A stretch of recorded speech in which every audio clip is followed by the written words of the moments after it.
नमस्कार दोस्तों, मैं डॉक्टर काजल और आज हम बात करेंगे प्रेगनेंसी यानी प्रेगनेंसी में थायराइड की प्रॉब्लम के बारे में। तो दोस्तों, हम सबसे पहले जानेंगे थायराइड क्या होता है और प्रेगनेंसी में इसका रोल क्या है। और दोस्तों, जिसमें हम जानेंगे हाइपरथायरॉयडिज्म और हाइपोथायरॉयडिज्म। और दोस्तों, बच्चा सेफ कैसे रहेगा और इसका ट्रीटमेंट क्या होगा। तो दोस्तों, ये वीडियो अगर आप पूरा एंड तक देख लोगे तो ये जो थायराइड की समस्या है गर्भावस्था यानी प्रेगनेंसी के दौरान, इसके ऊपर आपको एक कंप्लीट एंड ऑथेंटिक इन्फॉर्मेशन मिल जाएगा। तो चलिए अब हम वीडियो को स्टार्ट करते हैं। तो दोस्तों, क्या आपको या किसी जानने वाले को प्रेगनेंसी के दौरान थायराइड की शिकायत हुई है? क्या ये बच्चेदानी या बच्चे को नुकसान पहुंचा सकता है? अगर आप इसका सही और ऑथेंटिक इन्फॉर्मेशन जानना चाहते हैं तो ये वीडियो को पूरा एंड तक देखें। तो चलिए दोस्तों, सबसे पहले हम जानते हैं थायराइड क्या होता है और इसका प्रेगनेंसी में इसका क्या रोल है। तो दोस्तों, मैं आपको बता दूं, थायराइड एक छोटा सा ग्लैंड है जो गले के सामने की तरफ होता है, जिससे T3 यानी ट्रायोडोथायोरोनिन और T4 यानी थायरोक्सिन नामक हार्मोन बनता है। ये हार्मोन हमारे शरीर के metabolism, energy level and heart beat और महिलाओं में मेंस्ट्रुएशन साइकिल व प्रजनन क्षमता को नियंत्रित करता है। प्रेगनेंसी में महिला के शरीर में हार्मोनल चेंजेस होते हैं, जिससे थायराइड की मांग दोस्तों बढ़ जाती है। ऐसे में यदि थायराइड हार्मोन का लेवल अनबैलेंस हो जाए तो यह माँ और बच्चे दोनों पर बुरा असर डाल सकता है। तो दोस्तों, थायराइड की दो प्रमुख समस्याएं प्रेगनेंसी में हो सकता है, जैसा कि पहला हाइपोथायरॉयडिज्म एंड दूसरा हाइपरथायरॉयडिज्म। तो चलिए दोस्तों, सबसे पहले हम समझते हैं कि ये हाइपोथायरॉयडिज्म क्या होता है। यानी दोस्तों, इसको हम थायराइड की कमी कहते हैं। यह स्थिति तब होती है जब थायराइड हार्मोन कम बनने लगता है। और दोस्तों, इसके कुछ लक्षण भी आपको दिखाई मिल सकते हैं, जैसा थकान, वजन बढ़ना, ठंड लगना, constipation, hair fall and irregular periods. ये कुछ कॉमन सिम्टम्स आपको दिखाई मिल सकता है हाइपोथायरॉयडिज्म के दौरान। तो चलिए दोस्तों, अब हम बात करते हैं किसी पेशेंट को अगर हाइपोथायरॉयडिज्म हो जाए प्रेगनेंसी के दौरान तो क्या कॉम्प्लिकेशंस हो सकता है।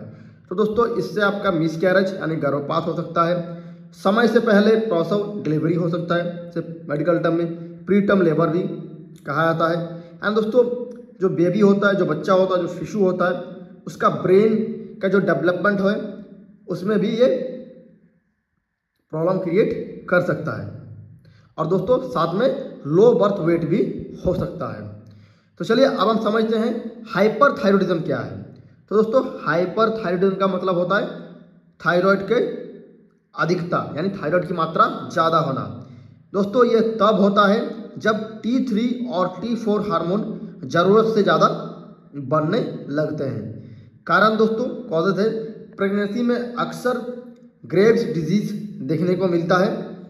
और तो चलिए दोस्तों, अब हम बात करते हैं लक्षण। अगर किसी को हाइपरथायरॉयडिज्म हो जाए तो लक्षण क्या क्या दिखाई मिल सकता है, जैसे दिल का धड़कन तेज हो जाना, घबराहट, बहुत ज़्यादा पसीना आना, वजन घटना, आंखें बाहर आ जाना। ये सब कुछ कॉमन सिम्टम्स आपको दिखाई मिल सकता है ड्यूरिंग हाइपरथायरॉयडिज्म।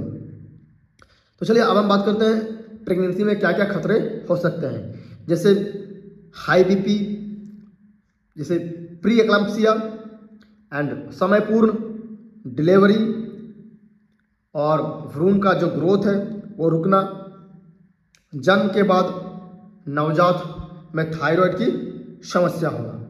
तो दोस्तों, इससे कुछ कॉम्प्लिकेशंस हाइपो एंड हाइपरथायरॉयडिज्म का। तो चलिए अब हम बात करते हैं इसका डायग्नोसिस कि जांच कैसे किया जाता है, जांच कैसे होगा।